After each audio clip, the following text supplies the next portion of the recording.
On this episode of MythBusters, Adam and Jamie go blind and then get blind drunk Who are you calling drunk, over? as they test an intoxicating car caper from Hollywood. Can a blind person really drive without crashing? We've got an actual blind person driving a car. Then Carrie, Tori, and Grant take a swing and a myth at a golf trilogy. Can your shoes turn you into a lightning magnet? Is a tree really an impenetrable obstacle? Fire at will! And a la Caddyshack, Okay, you want to play rough, little golfer? can an underground explosion really sink a putt? Boom, boom!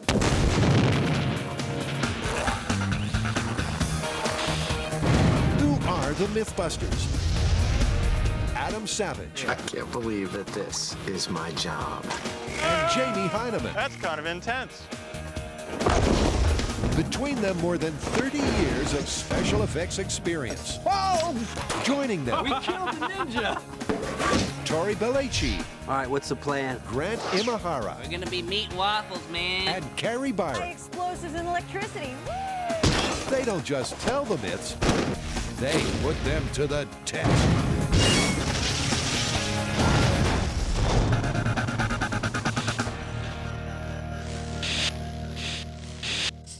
Fasten your seatbelts because blind driving peels out first.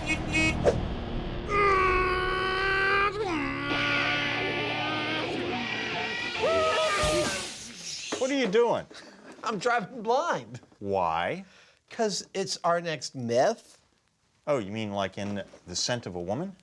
It's like you're freaking psychic. That's awesome. Yes, where Al Pacino's character, who is blind, is able to drive a sports car by being given instructions from his passenger. That's what we're going to test.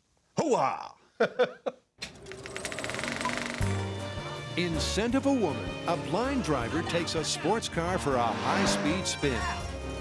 By responding to turn-by-turn instructions from his terrified, sighted passenger, they pull off the seemingly impossible. But can such teamwork really work?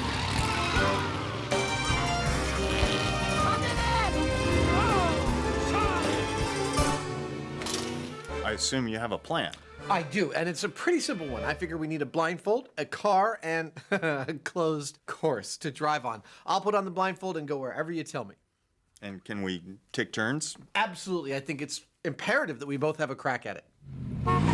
So let's get cracking. To try to recreate this highly hazardous driving technique in the real world, the guys are using a pedestrian-free zone. The lovely people at the Alameda County Sheriff's Emergency Vehicle Operations Center have lent us their driving course. It is a blank slate. I'm going to set up a whole bunch of cones that will create our city streets for blind driving. Jamie is going to play the blind driver first, so Adam sets up the course alone. This means that the mustachioed maestro won't have the advantage of knowing its twists and turns. In setting up the course for our blind driver, I've tried to add all the obstacles that we see in the movie. So I'm starting out with a nice long get your bearings kind of straightaway. That also includes a sharp left-hand turn. Right after that, I've got a second sharp left-hand turn. And I've included an obstacle for Jamie to swerve around. This ought to be all the challenges we need for our blind driver. And that just leaves the car, which for this test comes complete with in-car cameras, a driving instructor called Derek, and a crucial safety feature. This car is specially rigged with controls so that he can hit his own set of brakes and stop the car in case I get frisky on him. With frisky Jamie blinded by science, A lovely color. where does he see the problem areas of the course being? Obviously, the straight bits are going to be the easiest ones. The problem areas are going to be the turns, exactly how far I turn and when. That's going to be tricky. You feeling ready, champ? Yeah, let's do it. Just like in the movie, Jamie will be totally in the dark, relying solely on Adam's directions. My role in this test, I am literally a backseat driver. I will be giving him all the stimulus, hopefully, he needs to drive this course correctly, although I don't expect him to. I foresee many, many knocked over cones. Hoo-ha! It's time for ignition. All right, Jamie, go forward. Just get your bearings. A little bit to the left, a little bit to the left. That's good. Cruising at an easy pace down the straightaway, they come to their first bend in the road. Okay, there's a turn coming up to the left. Excellent. Made it with no cones down. Straighten it out, straighten it out. Okay, pick up the speed. Let's pick up the speed. But not for long. Keep going, keep going. To the right, to the right, to the right. Now hard to the left. To the right, more to the right. Soon their drive turns into a game of Cone Pac-Man. More to the right. Okay, to the left, hard to the left. And then to the right. Beautiful. Okay, stop. We need a new navigator. Managing the course took a very different turn to what they thought. How did I do? Well, I gotta say, together, we swerved around the cardboard obstacle perfectly. But it turns out the turns were easy. It was correcting for the straight driving that was more difficult. Right over there is the worst spot. Like a couple of out-of-sync co-drivers, Adam blamed Jamie. His ability to correct on the fly on the straightaways was pretty poor, even up to and including his ability to know left from right at times. And Jamie blamed Adam. You know, more is like what? You know, it's easy to get confused or not do something enough or too little. If the guys don't begin to work as one, they're finished.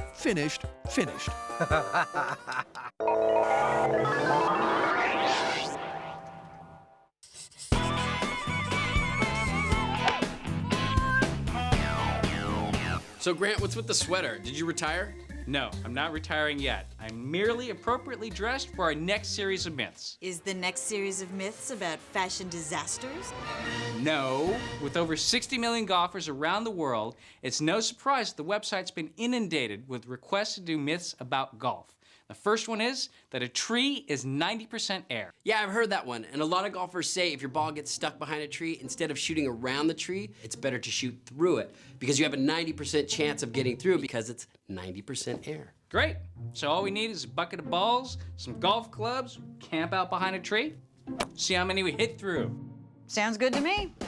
From a distance, a tree may look like a solid, impenetrable object. But up close, there's a huge amount of space between its leaves. So huge that some golfers think you have a 90% chance of swinging clean through. To find out if this myth is all hot air, Team Tee-Off travels to one of the most famous golf courses in the world. All right, let's do this. Starting to feel a little underdressed. Where better to come than world-famous Pebble Beach? I mean, this is where Jack Nicklaus and Tiger Woods played, and now they're gonna let us play? Yeah, I'm not sure they've seen the show. But with a world-class golf course, check. Some top-rate golf outfits, check. Now, the team just needs a tree. And this should do. You know, the tree that we picked, it's a very average tree, and it's the kind of tree that you would try to play through, because when you look at it, you see that there is enough light, so you're thinking, I could get through this and actually play through to the next hole. So, what's the plan, Tiger? So to begin our initial research into this myth, we're each going to hit 10 golf balls into the tree and see if we can make it through. And if 9 of those 10 do sail through, it's myth confirmed. Having played golf since high school, Tori's going to tee off first. That thing is I find myself in this situation quite often when I'm playing golf. First shot went like a shot, straight through the foliage. Look at that. Nice one. See, normally I would have to shoot out into the fairway. 1 for 1. I just cut the corner. But shot 2 stops dead in its tracks. I'm gonna have to say that one didn't make it through the tree. So it's 1 apiece after 2. And after a montage of the other 8 balls, what's the final score? So far, the score is 6 made it through, 2 went wacky, and 2 came back at us. In other words, for Tori, the tree was 60% air. Can Carrie do any better? So you want to stand there? No. Carrie quickly learns that in golf, no matter how bad your last shot was, Oh! God. your worst is yet to come. Oh, no. Of Carrie's 10, only 1 ball went towards the tree, and that was along the ground. But she's still better than Grant. Strike one. Yeah, Grant. In golf speed, swinging and missing the ball is known as a whiff. So, his aim positively stinks. Maybe you should take up tennis.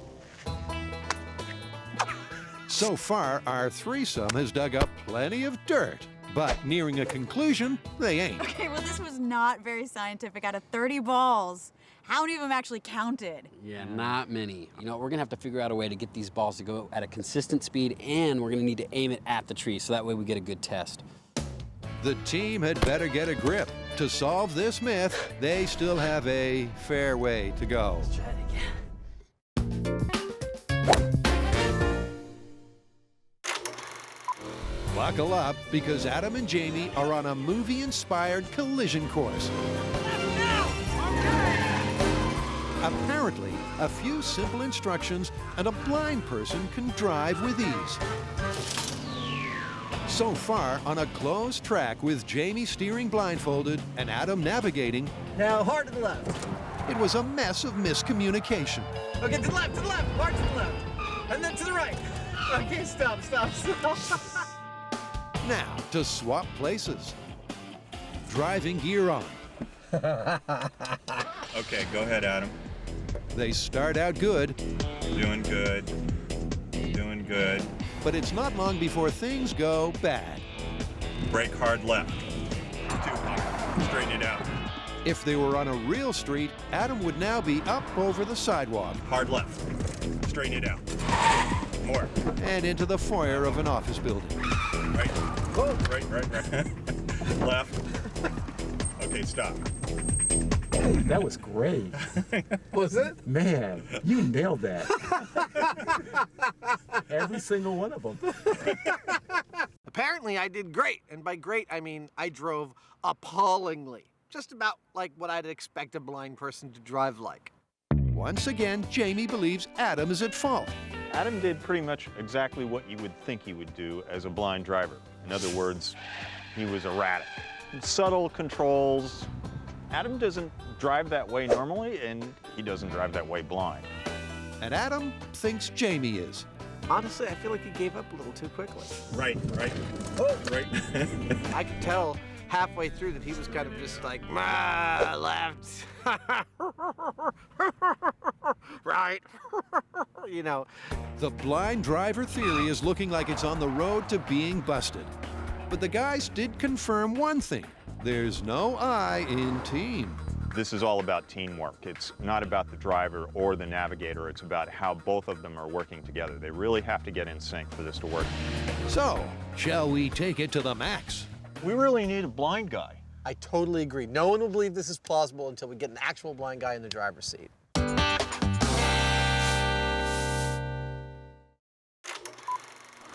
One of the most frustrating situations you can get in the sometimes infuriating game of golf is getting stuck behind a tree.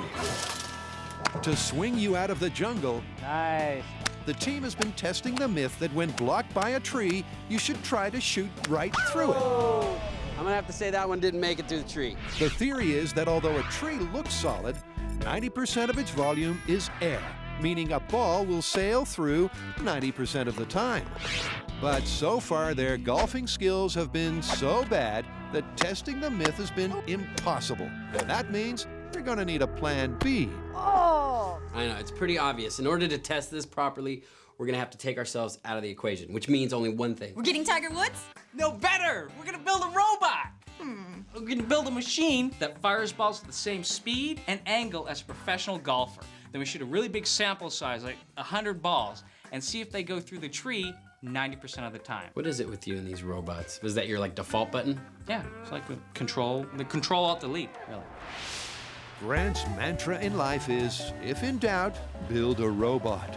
And he's got no doubt that his Robo-golfer will give the best in the business a run for their money.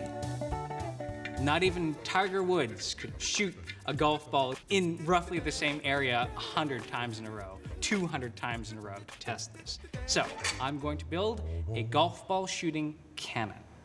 Using compressed air, Grant hopes to shoot balls through the barrel at the same velocity as a proficient human golfer. And that's something they figured out earlier.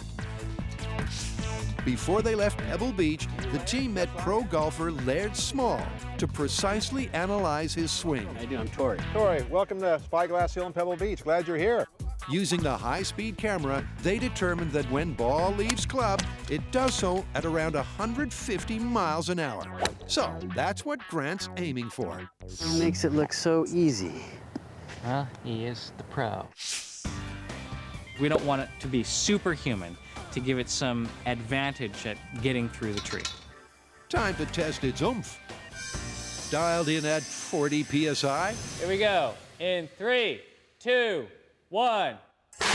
And what do you know? The ball shot out at 150 miles per hour, just like the real deal. Now we know how to make foam cylinders.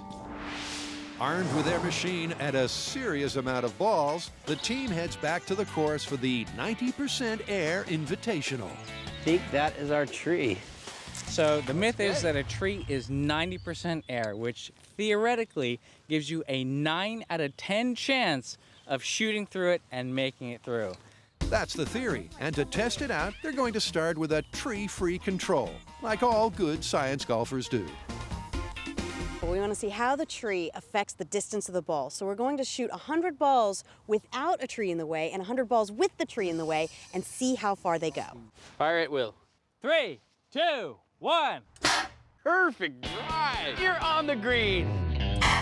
Not missing a single shot, Grant's machine skips years of aggravation trying to perfect the complexities of the backswing, downswing, and follow-through. Last ball, 100. All right. Your cannon's shooting like a real golfer. A little hook to the left. A little slice to the right. Their control test is complete. Without the tree impeding their flight, most of the yellow balls landed 500 feet away. Now to see how far they go with the tree in the way. This time, they're using pink balls. So for this myth, which is that the tree is 90% air, what we'll be looking for is 90 of the pink balls will be at the same distance as the yellow balls. But there's a twist. Having assessed his competition from the sidelines, Tori is also going to pit himself against Grant's robot using blue balls. So, what are his chances? Come on, it's Grant's robot. It's got consistency. He could make that exact. I mean, I don't really think that Tori has a chance. There's only one way to find out. Here we go. In 3, 2, 1. It's man against machine in the ultimate golfing challenge. Each are firing 100 balls into the tree, but how many will sail clean through? Will it be the 90% that this myth needs? That's 100 balls. Test complete. Oh my God. Now to tally up who won, Tori, the machine, or the tree. By counting the pink and blue balls that made it into the same range as the yellow, they can calculate the percentage that were unimpeded by the tree. 27, so. 27 balls made it through the tree. So 27%? 24% on the pink. Wow. So about, well, that's about a quarter of the balls made it through. That's not 90% air right there. No, it's not. With such a low percentage of balls making it through the tree, for proponents of the myth, Carrie's got some bad news. Now, the myth says that the tree's 90% air. That should be 90% of the balls. That was only 25% of the balls. That means this myth is busted. Hate to say it, but I beat the machine. He did. You beat the machine. You beat the machine. You're better than a robot.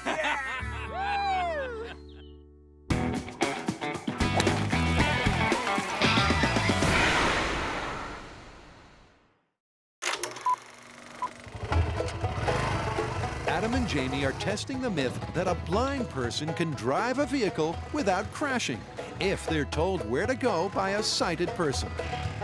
All you need is a system. System, huh? Look, you grab me by the waist. If you want me to turn right, you squeeze on the right. You're doing good. Having already taken this theory for a test drive, they set a new standard in reckless driving.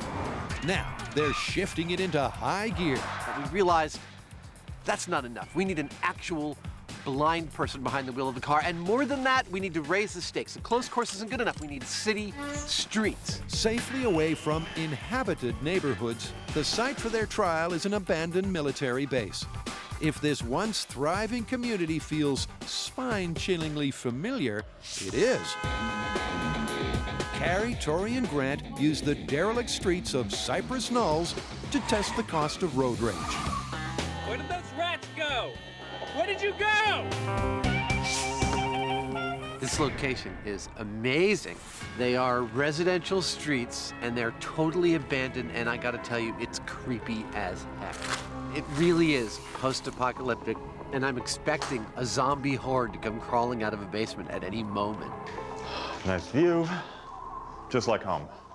Not only have they found the ideal location, but also the ideal driver, Jerry. Jamie, howdy. Glad to meet you. Hey, man, good to meet you. So you're here to do a little driving for us, I understand. I certainly am. Well, there are different kinds of blindness. There's legally blind as per the definition, and then there's can't see a darn thing blind. What are you? No light, no nothing. That's perfect. Are you ready to drive? Hoo-yah! Jerry is one gutsy guy, and he needs to be, because his route through the burbs is full of twists and turns. We start out with a nice straightaway, easing into a little bit of a curve. Then a hard right-hand turn. And an obstacle just like yesterday. But we're not done. One more right-hand turn before we get home, and we've got to finish off by parking in the driveway. That's our course. Of course, with a real blind man at the wheel, Jamie's getting nervous. We've got two issues to deal with. One is the actual navigating, and the other is whether he's gonna go crazy with a car. Will our driving duo make it safely home or end up in someone's front yard? It's like it's the blind leading the bald now, isn't it? Yeah, there we Very go. funny. You have fun now.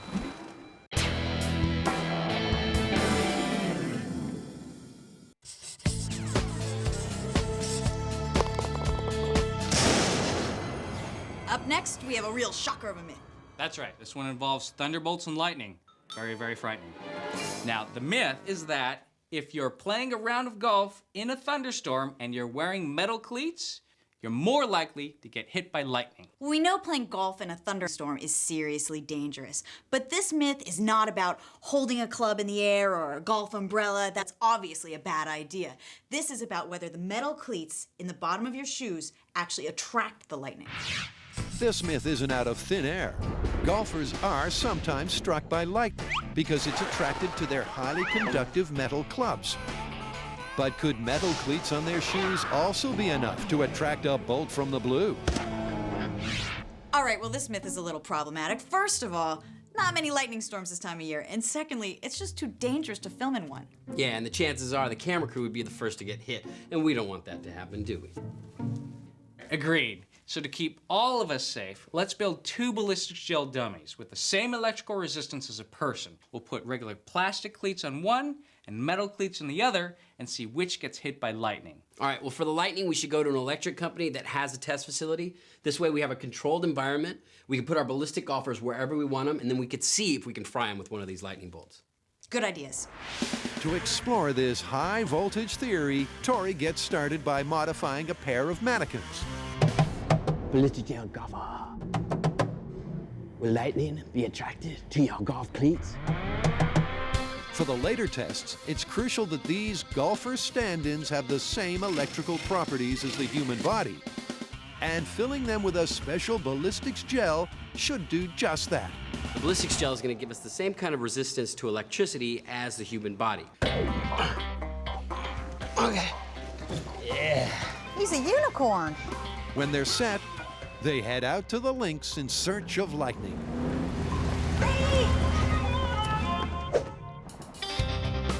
The PG&E Technology Center is one of the MythBusters' favorite playing grounds. But even though from the outside it looks like a giant golf ball, there's not a fairway to be found. First up, Carrie gets the lightning lowdown. How does this simulate lightning? This uses a generator back in the shed back there and creates very, very high voltage electricity that comes through a ball over there and it goes to a ground. Because lightning is no laughing matter, here's an important safety message. Even our crews who are specially trained to work in extremely hazardous conditions know that when the lightning's coming, they need to seek shelter immediately, and everybody else should do the same thing. This is our lightning source, so we need to set up our golfers equidistant from this source. And then we dress our golfer dummies, one with plastic cleats, one with metal cleats, and see where the lightning strikes. This is gonna be fun. First, they need to lay out some groundwork. So what we're trying to do here is simulate a golf course. That's why we have this. It's a copper plane, and we have a clamp. We're gonna connect the clamp to the copper plane, and that's gonna be connected to the ground of the facility. And that will give us that electrical earth simulation that we need to conduct this test. Then, because there's nothing like the feel of fresh green turf underfoot, they lay out some sod. It's a golf course. Sweet. Next, You guys got any power around here? Tori removes the tops of the dummies' heads and soles of their feet, so when the lightning strikes, it will have a clear path to the ground. Time to get kitted up in appropriate attire.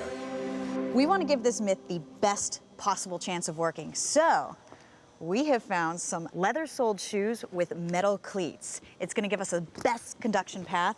Now, to be a really good comparison, we have our modern rubber-soled shoes with plastic cleats. And all laced up, they're ready to hit the green. Wow. All right. That's a well-attired golfer. Yeah, you know, I've never seen a golfer with just golf shoes. That would freak me out. Finally, they place both golfers the exact same distance from the lightning source. And this guy is at 46.5. Yeah! Great. Perfect's good enough for me. Oh no, it's starting to rain. Who will be struck out of the game first?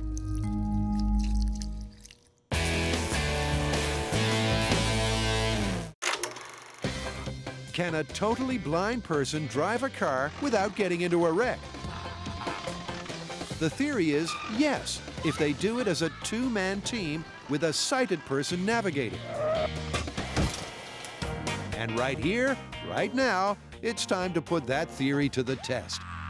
Well, Jamie is just about to get in the back seat while he lets Jerry control everything to do with the car. Jerry's 100% blind, and that means the stakes here are pretty high.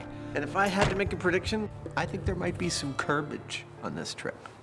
Well, with those words of wisdom, it's go time. Jamie and Jerry, are you guys ready to go? Ready to rock and roll? Yeah, we're all set. Okay, we'll wait for you. On your mark, go ahead. I just let the brake go and see we'll start to roll. Cool, that's perfect. Jamie's strategy is to start off nice and easy. That's perfect. I think the trick here is going to be to work incrementally. We're going to start slow and gradually build up from there. Right? Perfect. We've got an actual blind person driving a car. You don't see that every day. Oh no, we're coming. Obeying all the rules of the road, other than having a completely blind person at the wheel, they come to a 90-degree turn. Okay, cool. A hard right. Straighten it out. And with that nailed, Jamie utters the words the insurance company doesn't want to hear.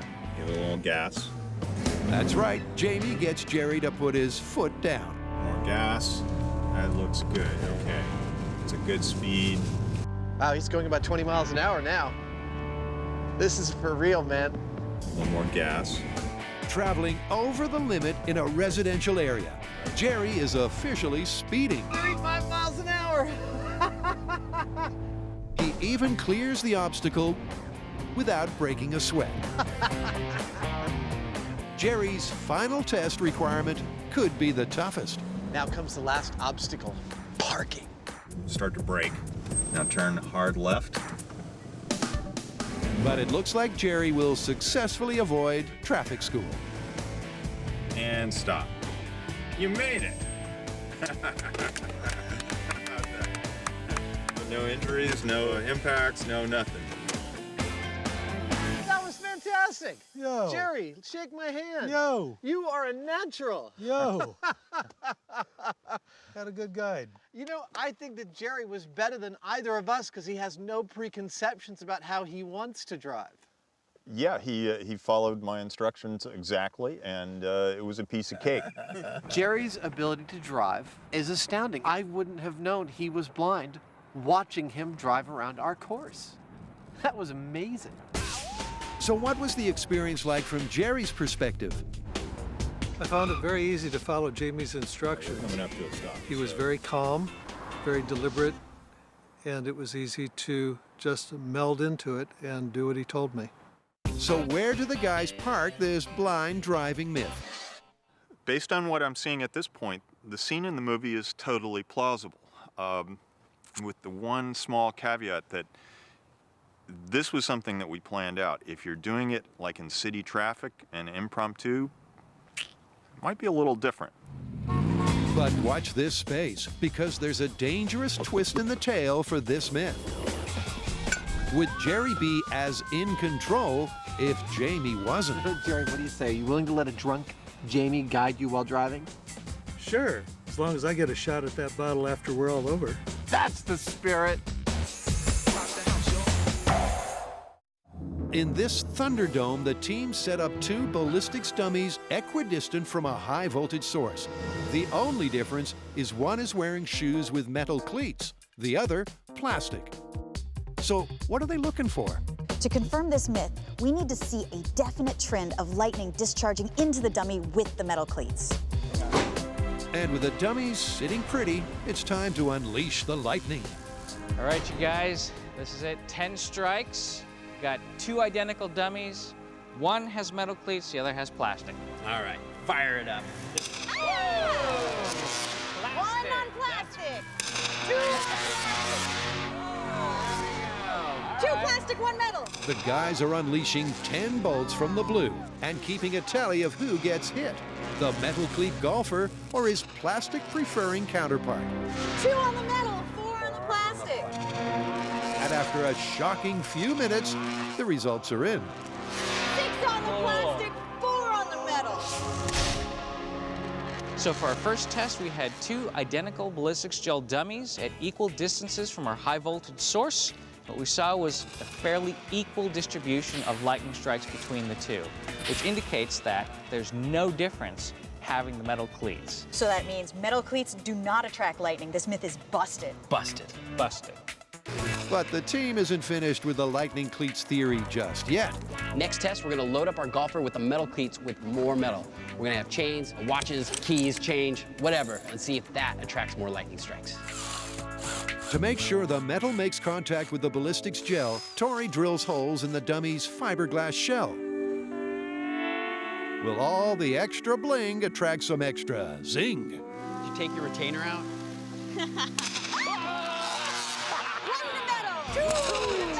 Their punk rock golfer sustains consecutive hits until this time 8 strikes went to the heavy metal golfer, but still 2 hit his plastic playing partner. I actually thought this one was heading towards confirmed, but then one of the strikes came down and hit the guy with the plastic cleats, which means this one is still busted. So in bad weather, wearing metal spikes won't increase the chance of lightning strikes. But what about holding a club? If you notice, during your backswing, you actually become a lightning rod. So what I'm gonna do is attach this golf club to that golfer, and we're gonna find out if you are crazy enough to play during a storm, what might happen.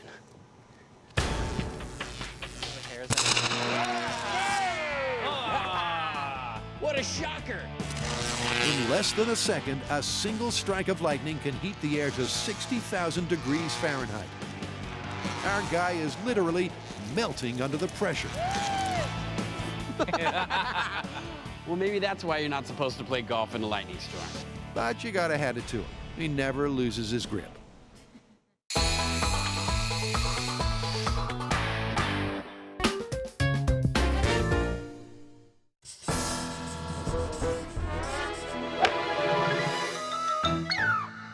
Okay, our last myth has to do with gophers, explosions, and putting.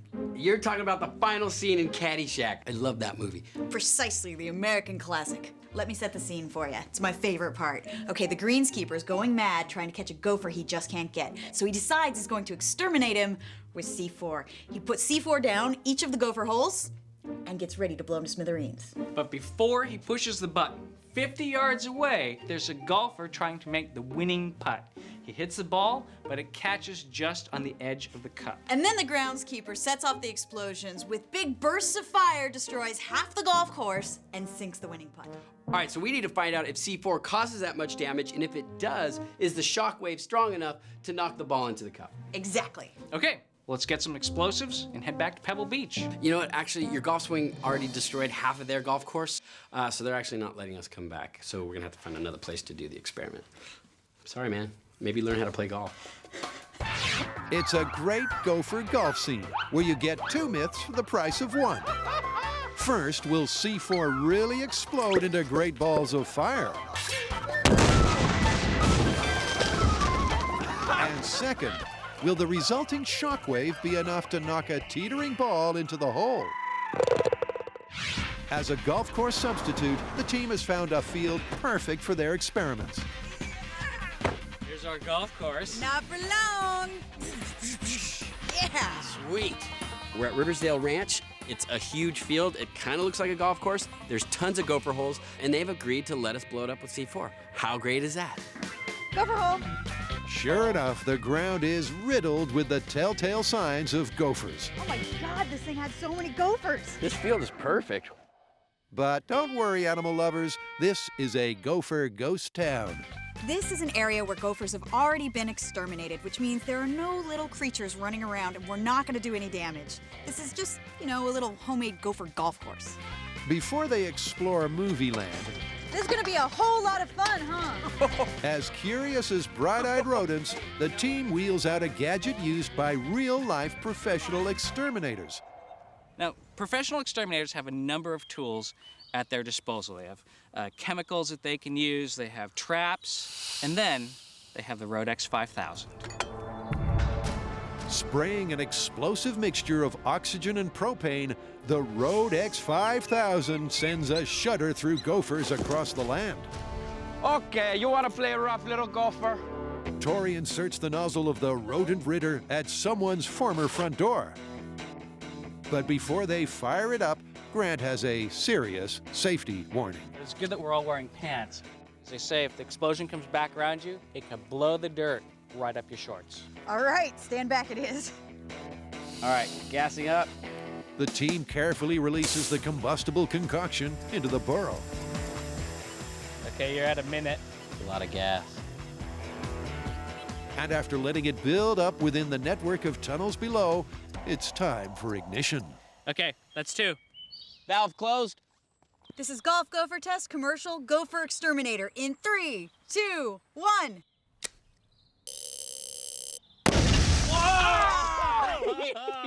Yeah! Wow! Dude, look at how much damage we did! Look at it, went all the way down. It followed the whole tunnel. That's awesome! Awesome, unless you're a gopher. But enough of real life. We've got 2 myths from the movie to bust. For this golf myth, we have 2 things to test. They come from the last scene in Caddyshack, which is an American icon, if you ask me. First of all, can C4 create the kind of explosions that they have happening in that last golf scene? And secondly, can the ground shake enough to drop that golf ball teetering on the edge of the hole into the hole? So 50 yards that way. Yep. All right. From closely watching the movie, they've calculated that it was about 50 yards from the explosive's detonation point to the golf ball. 50, right there. So they make a hole the same distance away and teeter a ball right on the lip. Nobody breathe. And that just leaves the explosives. Oh, look who's just blown in. Retired FBI agent Frank Doyle. Well, hello. How are ya? Good. Did you bring us the good stuff? I brought the really good stuff for today. Channeling a reach the end of his tether greenkeeper, Frank delicately places balls of C4 inside a series of gopher holes. And he's placing so much that Grant's very confident. Seeing the amount of C4 that we have out in this field, I think it's probably a 50-50 chance of the ball not going in the cup, but actually flying over the cup and across the field. That's a lot of C4 out there. I'm expecting a big boom.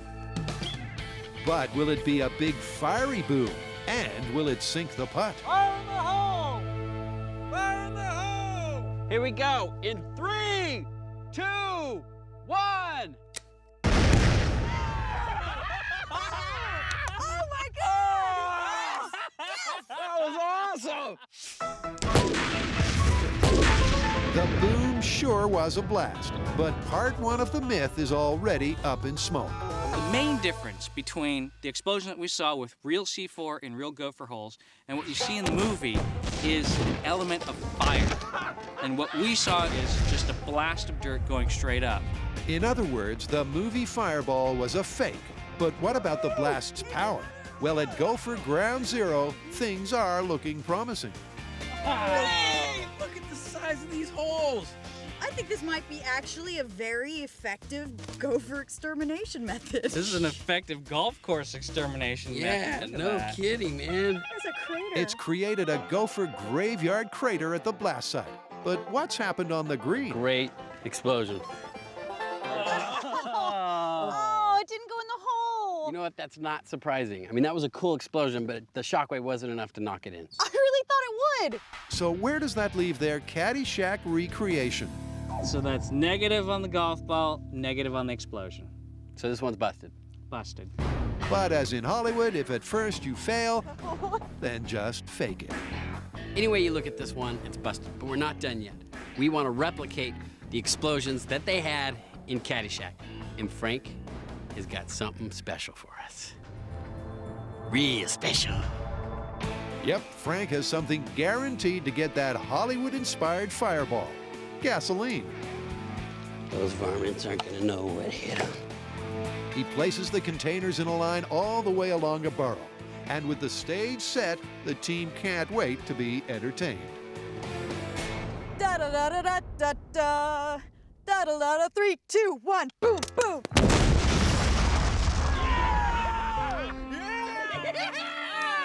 That's what you expect to see. At last, they get their money's worth. So they may not have achieved what they set out to do, but just like in the movies, they've all learned a valuable lesson. You know what? We showed that this one is totally busted, and we got a beautiful explosion at the same time. And we showed how exciting golf can really be. It is exciting without explosions. Sure it No, is. it's not.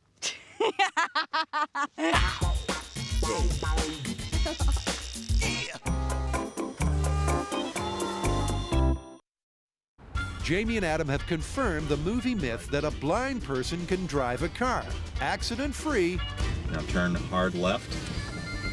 if a sighted person prompts them. You made it. But now they have an even more intoxicating real-world tale to try. So the story we have is that a blind man has actually been pulled over for driving a car, and the situation was that a friend of his got so drunk he asked the blind guy to drive for him. This story heralds from Europe, where police saw a car traveling on the wrong side of the road. They discovered the driver was blind and being directed by his intoxicated buddy. Testing this drive from the headlines, Jamie is designated intoxicated navigator and is already flushed in the face and a little frisky. He gets drunk not like anybody else I've ever met. His head gets red, he starts to giggle, but he doesn't say much. It's very peculiar. Now, to make sure he is officially over the limit, I know we're supposed to be doing this, but it doesn't feel right. How much have you had to drink today, sir? That much? That much? We're gonna have to test him.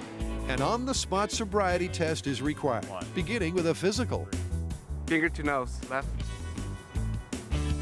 Then a breath test.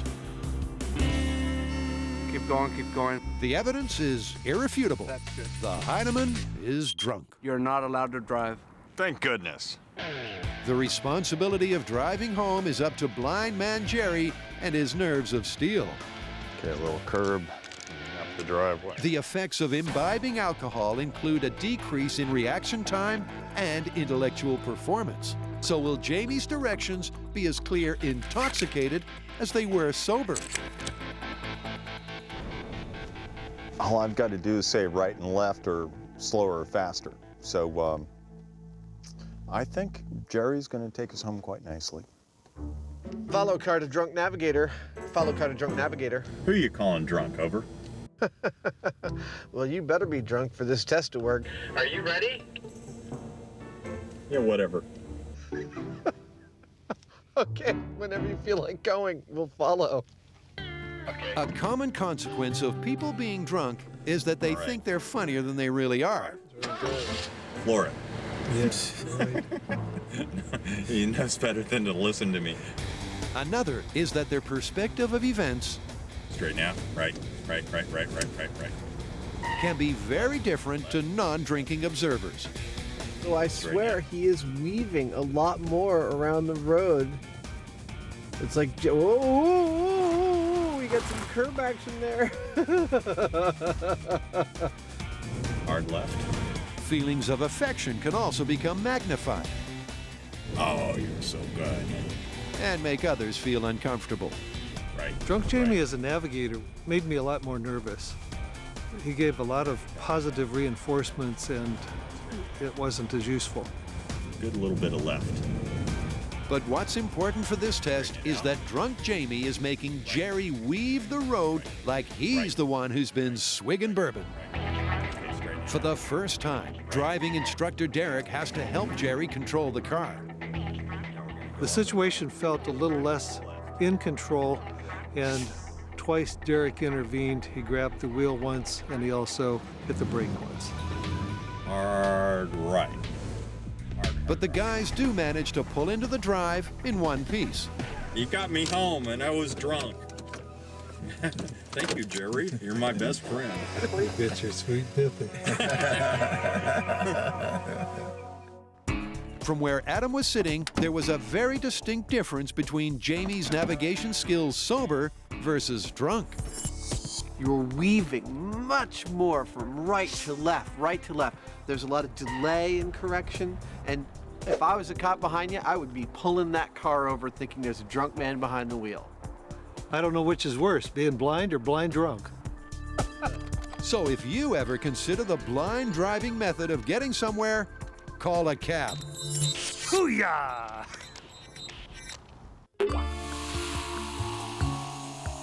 Can we stop doing these drinking myths? I don't feel so good. Okay, I'll do the heavy lifting in the wrap-up.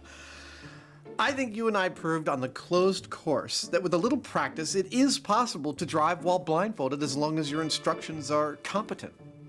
And our blind guy that we got, Jerry, actually turned out to be a great driver. He did, and that combined with the story we found of someone actually doing it, I'd say this one is totally confirmed. It's illegal, but you can do it. It's confirmed. You know what my favorite part of this whole story was? Was that after you got drunk, your instructions made Jerry drive as if he was drunk. I would have never called that. I thought I did pretty well. Yeah, but that's the whole point. You were actually drunk.